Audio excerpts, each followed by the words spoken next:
Hello everyone, I'm Madeline Casey, Shorts Programmer for Irish Film London.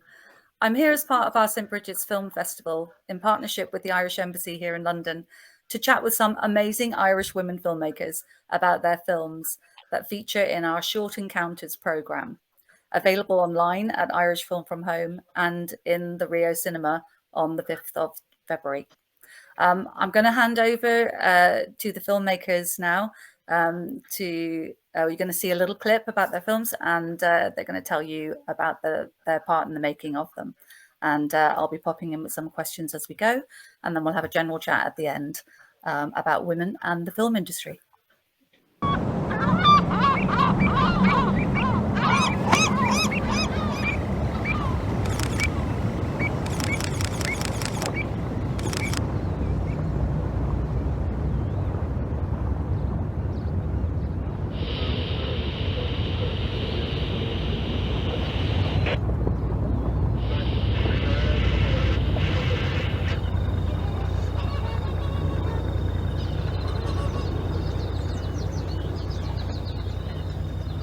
When the law doesn't respect you as a citizen, as a human being, maybe you will cross borders too. You become illegal to feel free. You disappear into the wild to feel free.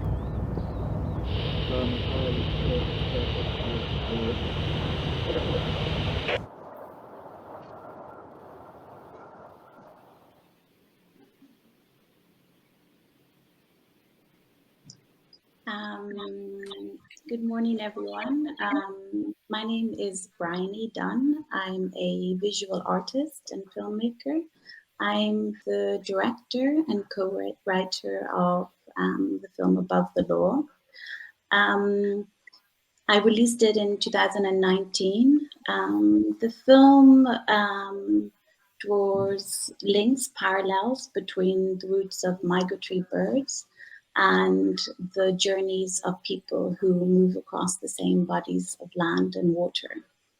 The film unfolds firstly in Cairo on top of a pigeon coop, and then it moves to the island of Lesbos in Greece, where I worked with a group of scientists that were on the island documenting migratory birds crossing from Turkey. A lot of the perspectives in the film is perspectives from both the scientists and these bird watchers that are on the island, views from the different types of apparatus that they use, from binoculars to telescopes. And then I spent time with a group of volunteers that were looking out for boats crossing over the borders. And again, it's a series of different perspectives from their points of view of, and again, the apparatuses that are used, the infrared cameras. And then the film ends in Ireland, where I followed the journey of two young Syrian men who I met in Athens, who had been relocated to Ireland. And I filmed it close to the border in Northern Ireland. The film is somewhat a reminder that geopolitical restrictions such as borders and citizenship is irrelevant to certain species. As you can see from the trailer, part of the film was shot from a bird's eye view as two eagles capture footage, and they become somewhat these instruments of surveillance that capture nature, both from human and non-human perspectives. Yeah. Lovely. Thank you, Bryony. I was wondering what were the most technically difficult or challenging aspects of making the film. It's just, amazing having the cameras on the eagle's back and having that view. And so I just wondered, how did that come about, and also any other particularly challenging aspects for the film? Yeah, it was definitely the the eagles, bringing the eagles and filming with them, because I filmed them in Greece, but then also in Ireland. And the falconeers that I worked with, they were going to come to Greece. They were from Scotland, but it was around the same time when Brexit was happening. So it would have had to be the case where these eagles would have had to spend 2 weeks of quarantine before coming to Greece, but then also arriving to Greece. And of course, I didn't want that to happen. And so then we had to come up with another plan to bring these falconeers from Italy instead. Which was a bit of a challenge because the eagles weren't as trained as these eagles from Scotland. But again, it showed another layer of had these restrictions and were affecting the movement of these birds though as well at that time.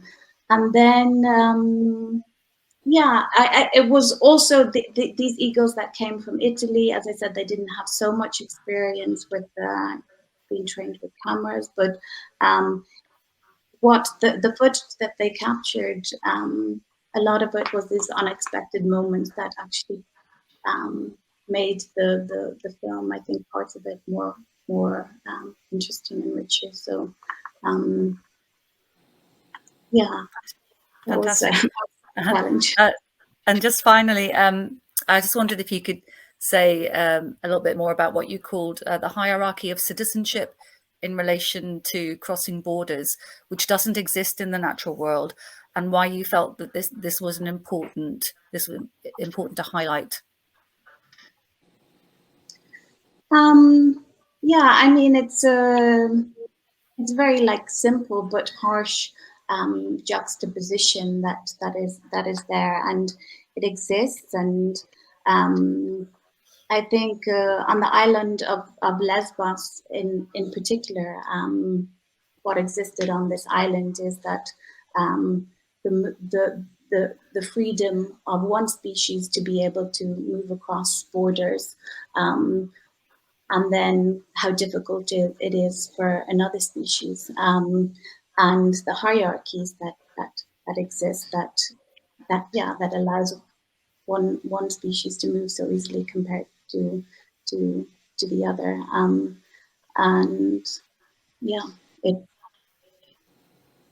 this particular island was very interesting for that. And then, of course, there's other islands. For instance, the island of Lampedusa in the south of Italy, which is also another very important stopover for migratory birds coming into Europe. But then at the same time, this is another entrance point for people that are moving into Europe. Great. Thank you very much. We're going to have the next trailer now, An Encounter by Kelly Campbell.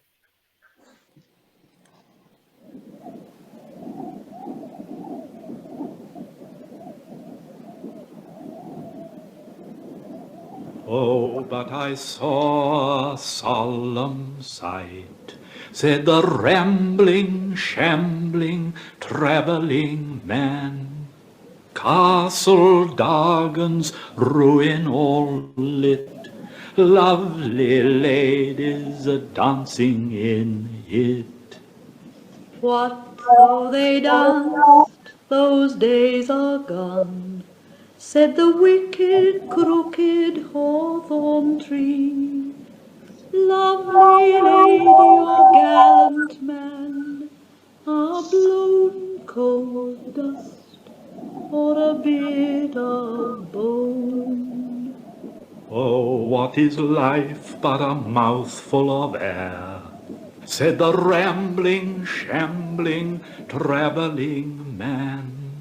Yet all the lovely things that were live, for I saw them dancing there. Nobody knows what may befall, said the wicked, crooked hawthorn tree. I have stood so long by a gap in the wall, maybe I shall not die at all.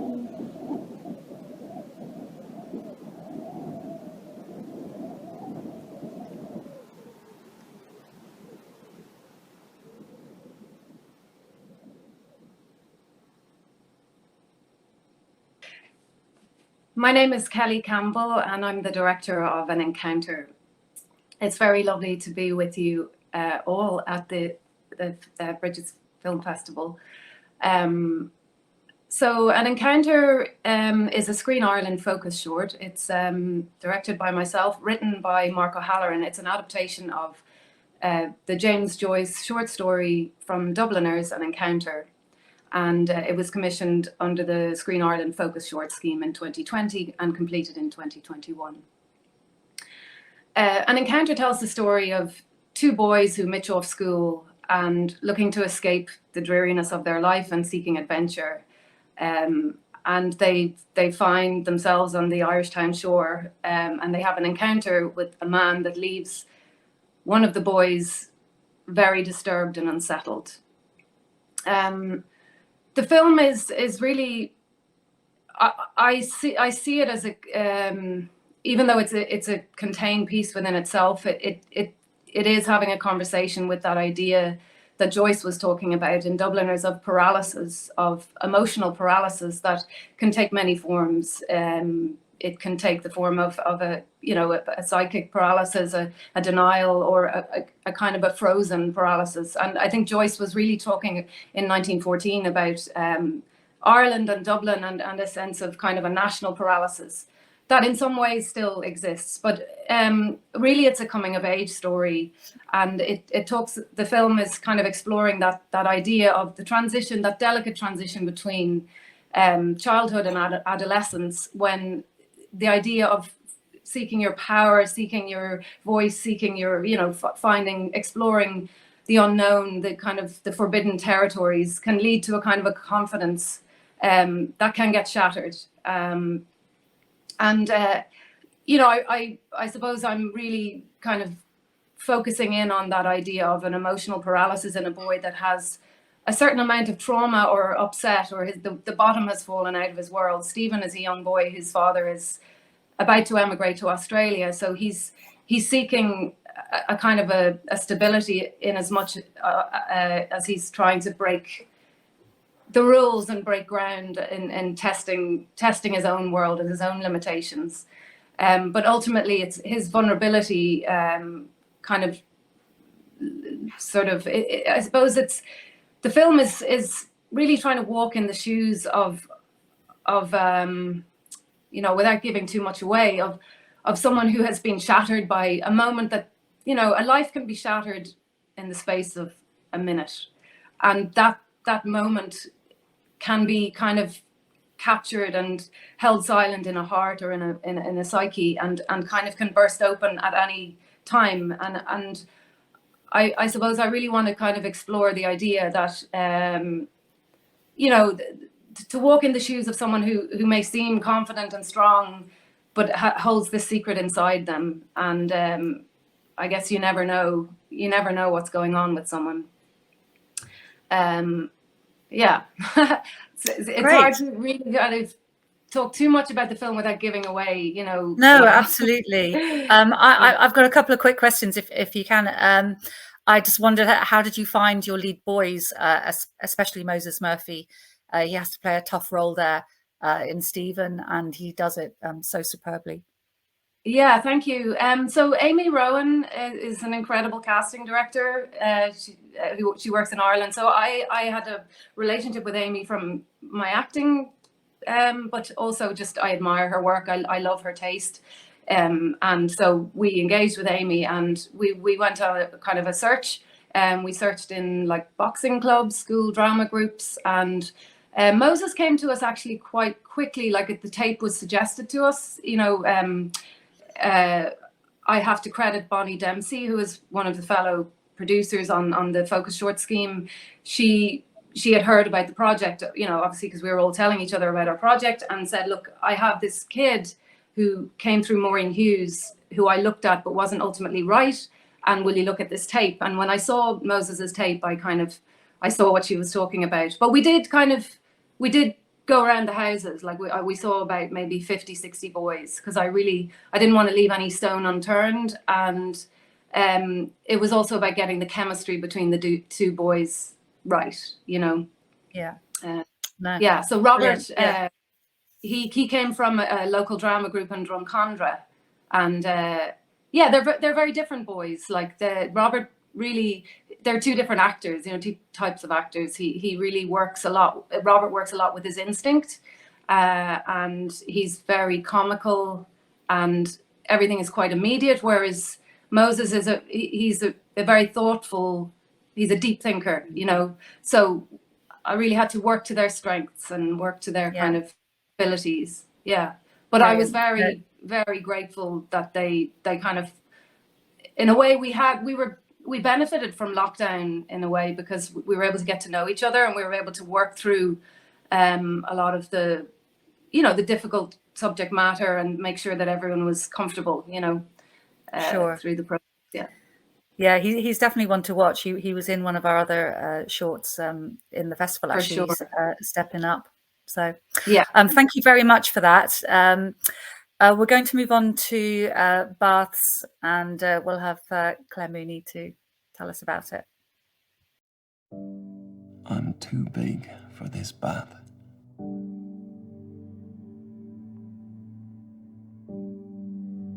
You think everyone's looking at you, Sarah? Who'd be looking at you? Why do I have to be like this? Somewhere deep inside, there's a me that wants to survive this path.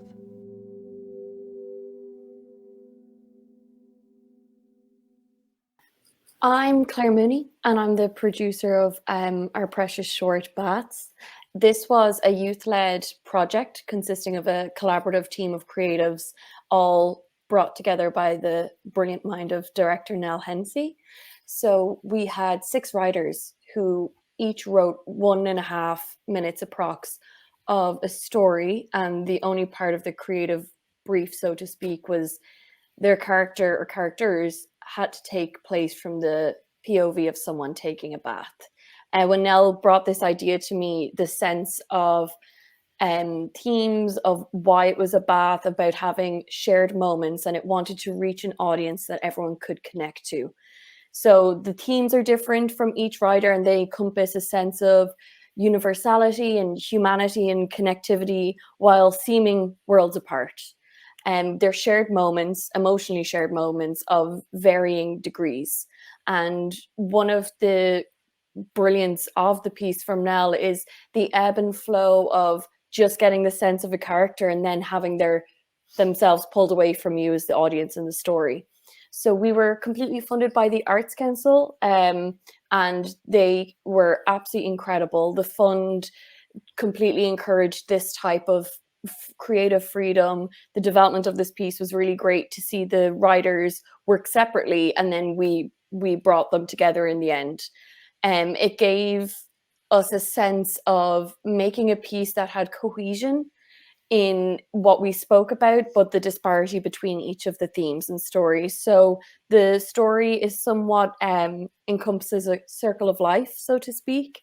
Our first chapter is about childhood, and how our writer encompassed that was speaking about the housing crisis in Ireland and spoken about childhood from an adult's point of view, which gave a reminiscent tone to the piece, which was really beautiful. We then go to speak about body image and how the social media is clawing in on that, on younger women demographic. We then speak about time and the class disparity of someone taking a shower bath in the morning, and how that can change the whole character's perspective and how the audience look at that looking in.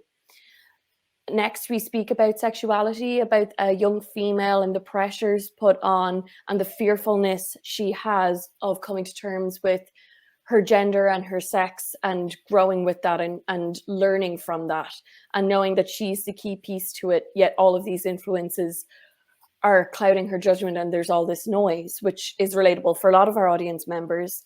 We then go on to speak about mental health and how there's someone in the dark, and how 1.5 minutes of this journey that we see, it comes in such an all-encompassing dark time in this person's life. And we finish up the piece on parenthood, and our writer took a beautiful turn on this, and it's queer parenthood and how societal stigmas may influence a parent's decision on how they raise their child, what they teach them, and how they come to terms with that, and how they make their own rules and ignore the stigmas. And that was how Bats came to be. Lots of stories and lots of characters that really drive the piece to make it for an audience, for a wide audience. Fantastic, thank you. Could I just ask you, Claire, to say a bit more about each story has a different mood board and colour palette. So can you tell us about the kind of stylistic choices that were made, and including the different forms that some of the pieces took, that included things like dance, and some overlapped and some didn't? So absolutely, it was really, I really appreciated and loved how it all came at different points of production, which was, I suppose, true to the fund and true to the piece, where we were like, okay, we have a script blocked off, and it was very much story 1, story 2, story 3, story 4, and we got to the edit and we basically almost had a full cut. And Nell and I just spoke with our editor, and we said initially we had no kind of link between the stories, and then we just thought, why we were true to the script, absolutely, but we didn't feel visually it made sense. So that's when we have the connectors. And it was a 5-minute conversation, because once we decided that was what was best for the piece, as for which linked to what, it just came like that. And as for this color, that was something that was almost at scripting stage. Myself and Nell spoke about how, you know, if these stories are going to be different, how visually can we get this? And Nell is such a visual director and a visual thinker, and we sort of felt that each theme had a very natural color, and so it was a visual sense of, when you see these themes, what's this color? So we have oranges, and some of them have really deep greens, and our production designer just read the script and it just clicked with her, so, which felt right, because she just connected each color with it as well.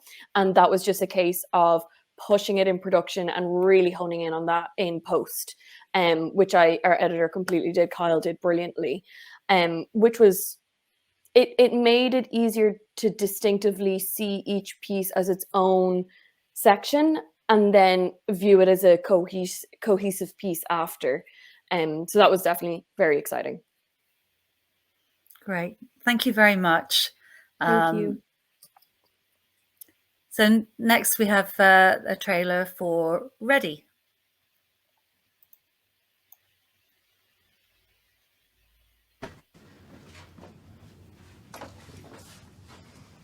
Okay, so it's just one scene. You're the nurse. I'm the what? Dad, you're the nurse. Okay. And I'm Joyce. So just read the lines, and I'll give you a nod to let you know when to hit record on that, okay?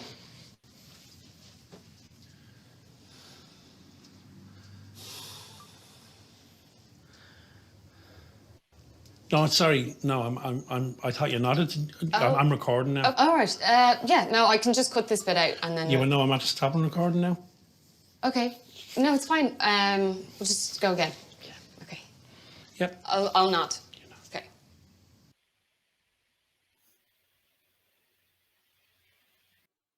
Hello, my name is Niamh Brannigan, and I am the writer and one of the actors in the short film Ready.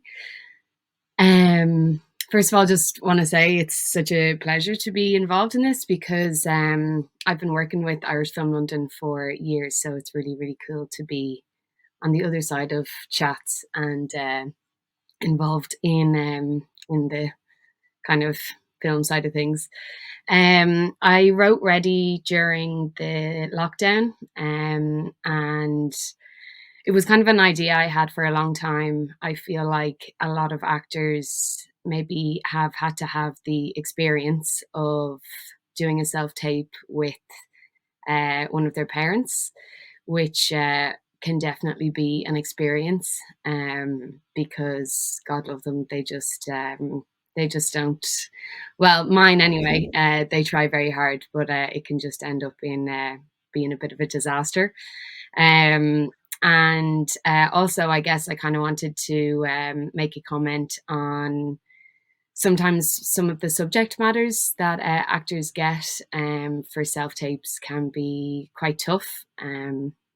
So basically, Ready is about a girl called Grace who gets an audition tape that she has to do, and she can't find anyone to help her with, so she has to ask her dad, John, to give her a hand. And it's a really kind of just sweet film about the two of them kind of trying to do this self-tape for Grace, but the subject matter of the audition piece is about a sexual assault, kind of the aftermath of a sexual assault, and throughout the process then it's kind of about what that brings up for Grace, and how John deals with that, and I guess I really wanted to show that these kinds of things are happening all the time, unfortunately, and sometimes chats like this can just be happening over a cup of tea. It doesn't always have to be kind of big, dramatic encounters or gestures, and I really love the kind of father-daughter dynamic. Simon Delaney, who was the other actor in it, I've worked with before, and he's just incredible. The film is also produced by Alfonso Films, and it's directed by Emma Wall. I met Alfonso Films through Irish Film London when they had their film Pat in our festival a few years ago, and we really connected, and I just thought they would be really perfect to kind of round out the project, and I'm very, very proud of it. Great, thank you. So you should be. It's brilliant. So I just wondered, was it your first venture into writing a script, and how was that? Yeah, first script, first thing ever written. I think I'm dyslexic, so the fact that I was able to put a sentence down on a piece of paper was a bit of a miracle. But I'd say I went through maybe about 15 different drafts and loads of different endings, and it definitely really, really changed throughout the process, with a lot of help from really, really great people. So yeah, I guess just kind of, especially over the lockdown with acting being so quiet, I just kind of thought maybe that was an opportunity to write something for myself and kind of just start getting out there a little bit more. So yeah. Absolutely, yeah. And was it hard to wear sort of two hats on set? You know, could you immerse yourself fully in the role and not worry about how the writing was coming across, or did you make any changes as you went along, that kind of thing? It was great. Myself and Emma were really collaborative throughout the process prior, but I was really happy enough to hand it over. To be honest, I kind of wasn't precious about it. One or two things I definitely wanted to keep very sacred, but as a whole, I definitely kind of just handed it off and really tried to focus on the day. I just have so much admiration for anyone who can act and direct in the same thing, or even act and produce in the same thing. I think it's amazing. So definitely for my first short, I was happy to instill all the trust into the Alfonso girls, and I'm delighted I did.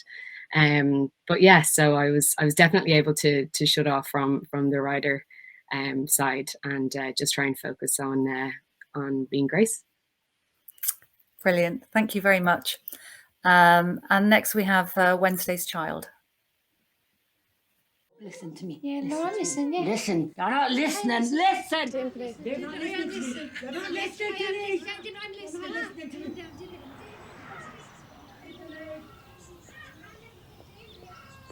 Change plan. We need to go now.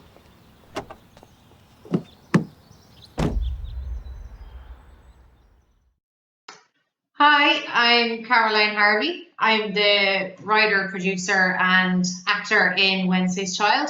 And it was inspired by the book by Shane Dunphy of the same name that I read when I was 16, and it always really stuck with me. And I wanted to kind of tell a story that tackles, you know, the concept of apathy and, you know, people who want to help and how they can feel a bit overwhelmed by the long-running issues that a lot of families in crisis would deal with. So the story of Wednesday's Child looks at a character, Marie, it's her first day as a child protection worker, and she's full of idealism and, you know, going to change the world, and how her first encounter with her first family totally sobers her and changes her perspective.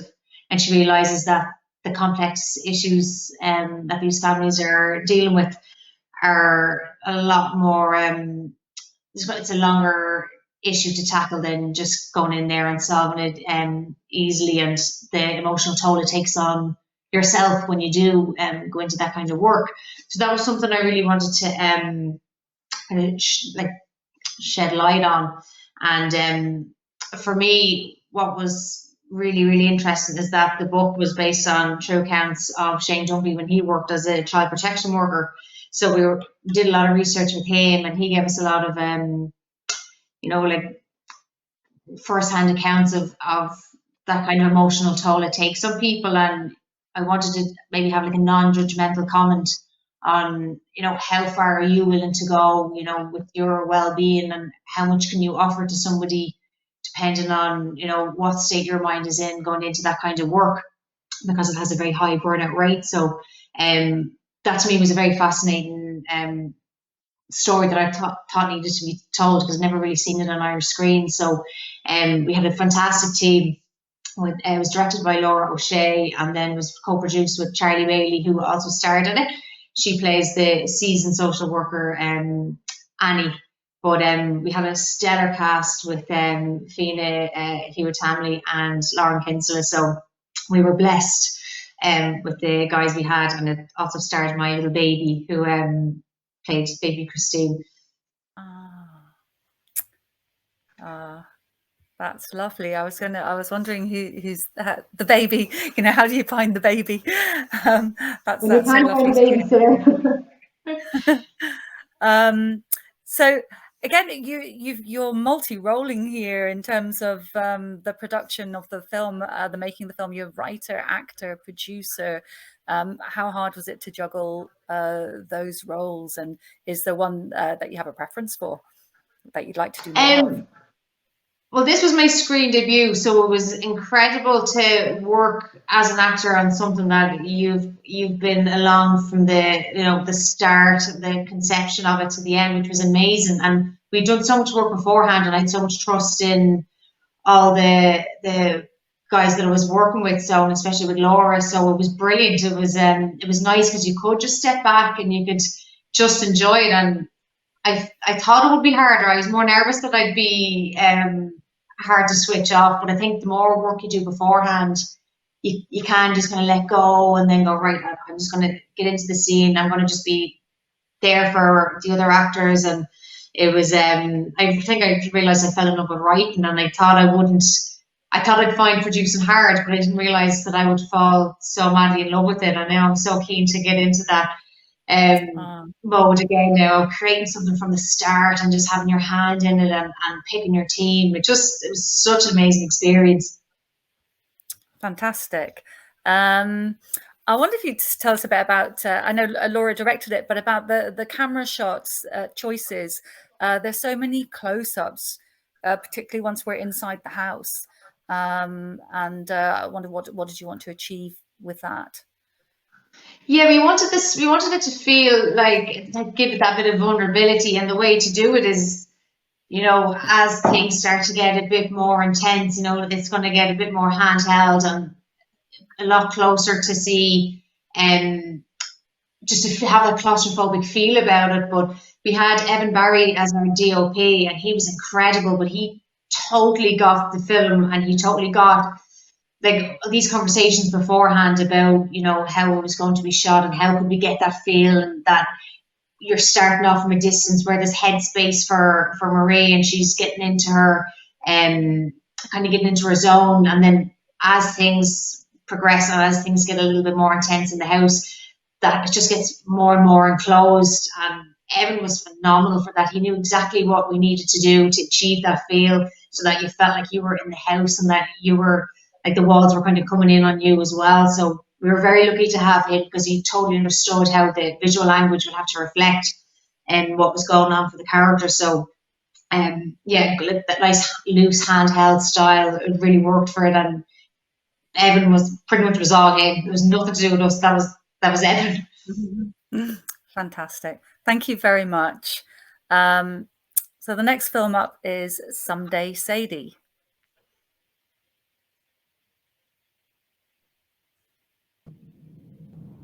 Let me tell you a story. Will I?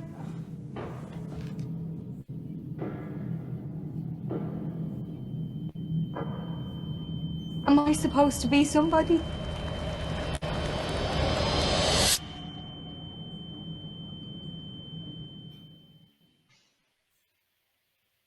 Hi, it's very nice to be here.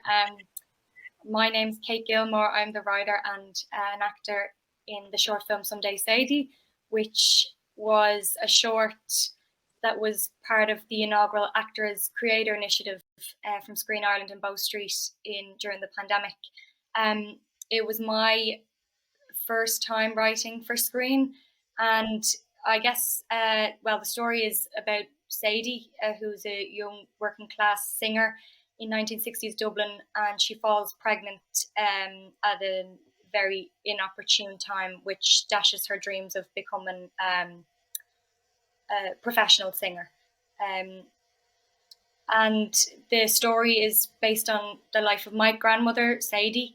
I guess the call out for the Actors Creator Initiative really summed up the idea, because it was for actors who had a very particular access point to a story they felt that they could be in and write. And for this story, which was obviously very personal to me, I had looked at lots of old home movies and videos of my grandmother singing at parties, at my parents' weddings and things like that. Weddings was one wedding. And I felt an urge to give her voice again, because she obviously had a voice, but it was silenced by circumstance. And yeah, so that was the genesis of the idea. And I don't know how I managed to enlist the amazing talents of Imogen Murphy and Fiona Kinsella, but I did somehow, and then it was born. Would you like to say something? I think Imogen should talk next, because she came on board next. Sure.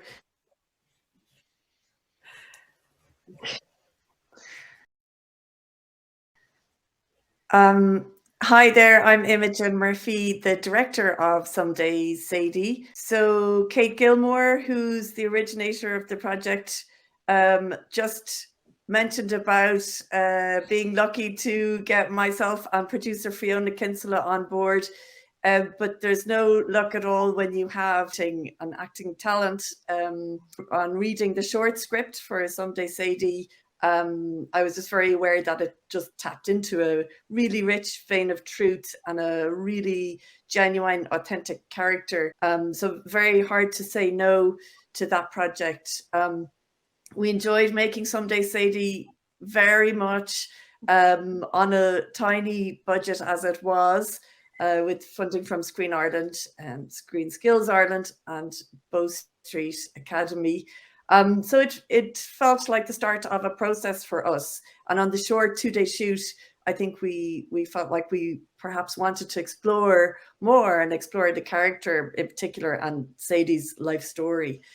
So our next step is actually to go on to make a feature film based around the same character, but telling a bit more about her life. And we're being supported by Screen Ireland to do that as well. So it's the three of us, the three central women involved in this project, Kate Gilmore, Fiona Kinsella, producer, and myself, all working together. maybe Fiona can say a little more about how we made it and our plans for the future. Yeah, so I'm the producer on the film, and I think I feel really privileged to be working with Kate and Imogen on the project. It's really special. I think the personal nature of the project as well. It feels like a huge responsibility to sort of deliver something that is a suitable tribute to SADIE.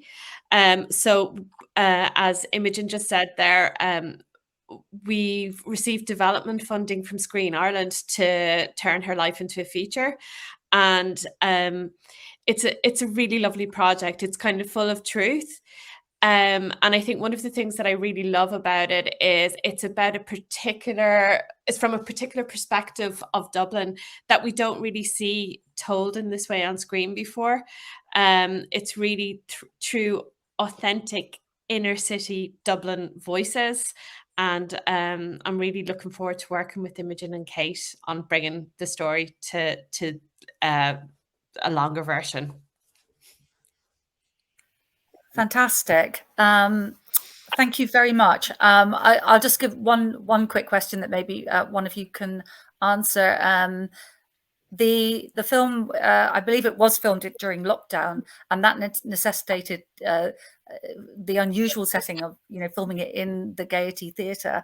And so I wondered where you'd originally conceived to film it, and what difference you think filming it inside the Gaiety actually made in the end to the final outcome. Well, at the very genesis of the project, I had very little no experience whatsoever making film, and no idea what a budget could stretch to. So what looked like a lot of money to me, it was only when I teamed up with experienced filmmakers that I realized it wasn't a budget at all. It was shoestring. So I had envisioned, we'd be in the flats that my family occupy. We'd be in like sitting rooms, and we'd be in bars and all of this. And then the nature of the piece being period setting obviously made that 10 times more difficult. The fact that it was during a pandemic made it 20 times more difficult. And the budget, obviously, with the period setting, things that you don't think of, like cars, antennas, double glazed windows, things that just did not exist during the time we were trying to set it in. So I went to the Gaiety and asked, and they were really kind and generous with their theatre. And then Imogen was on board at that point, and so we kind of made what was a restriction into something creative, and we put well, I'll let Imogen say what she it really works. It looks absolutely beautiful. So thank you very much. So great, thank you so much for those. So I'm just thinking about, we've come together because it's St. Brigid's Film Festival, and that coincides, of course, with St. Brigid's Day, which this year it's the first time it's a national holiday in Ireland. I just wondered, just a bit of a general question about that alone. It's a day when we celebrate, the contribution of women to society and culture in so many different ways. And what difference do you think actually having St. Brigid's Day as a national holiday makes? I think it's really important to have a holiday like this to celebrate the contribution of women in Ireland. As an aside, at the moment, I'm working on a documentary about the Irish Civil War, and one of the episodes deals with the contribution of women. And I think what happened, basically, from working on that, I kind of realized that in 1916, when Pearse stood outside of the GPO and he made the declaration, every man and every woman, and then within 10 years, which is this idyllic society, and then we get our first Dáil, and we've got women ministers in the Dáil. But by the time we actually get through the Civil War and everything, women are pushed out of public life, and then there's an ongoing warfare on women, just pushing them out of Irish life, taking their children, pushing them out of the public work. And we're only suddenly getting this back again. And I don't think I've ever realized how bad that was until I started working on this documentary, and even more about the legacy of these amazing women who were the linchpin of getting Irish independence. And so I think it's really important basically to celebrate us. Sorry, great rant there. Thank you. Just to bring it back to the film industry, I mean, by all means, comment on that as well. If are this? I was listening to Front Row the other day, and Melanie Ardell of Bird's Eye View, Reclaim the Frame, said rather disappointingly that there is, following research they've done, there's a decrease in feature films by women getting theatrical cinema releases, despite the obvious success that women are having in film, and your films are testament to that, and more and more feature films by women, and yet they're not quite getting the same amount of theatrical releases or opportunities as male filmmakers. I wonder if you had any comment on that. Maybe Bryony, because we haven't heard from you for a while since. Yeah, I'm in the process of releasing my first feature-length film.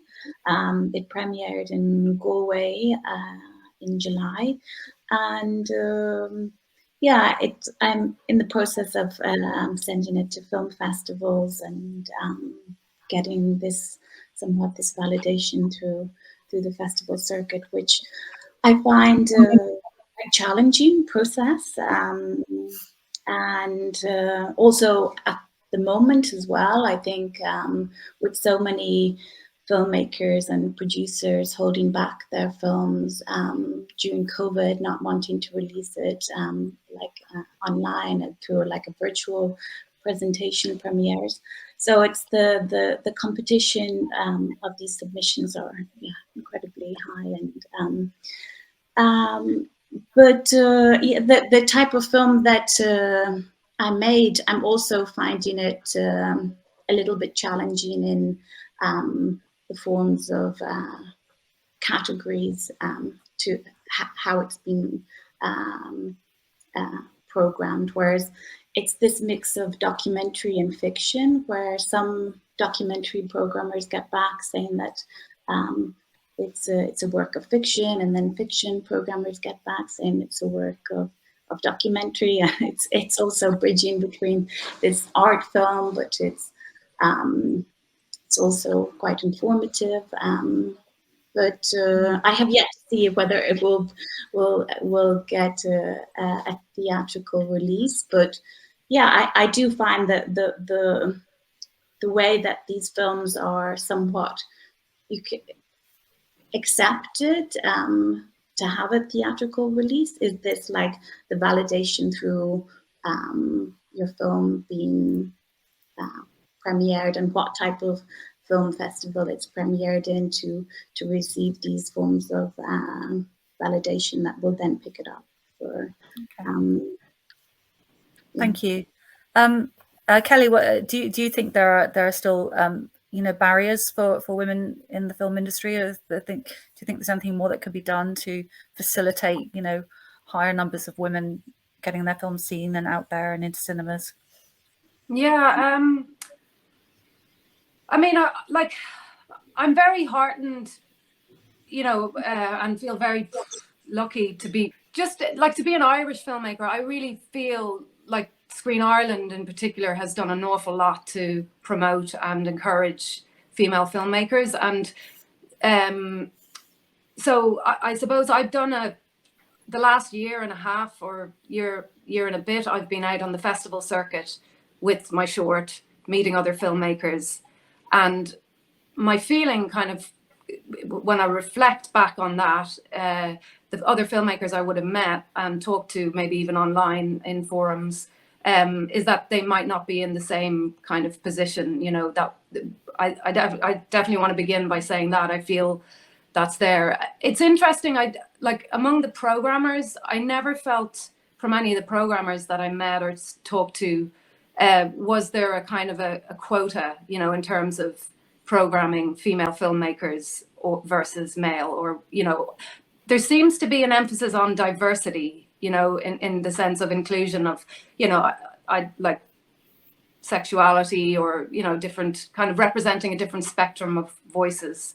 And maybe, I don't know, I'm feeling like we've progressed an awful lot, you know, like trans rights, we're looking at class, we're looking at disability, you know, we're looking at representing a whole spectrum of voices, and an awful lot of work.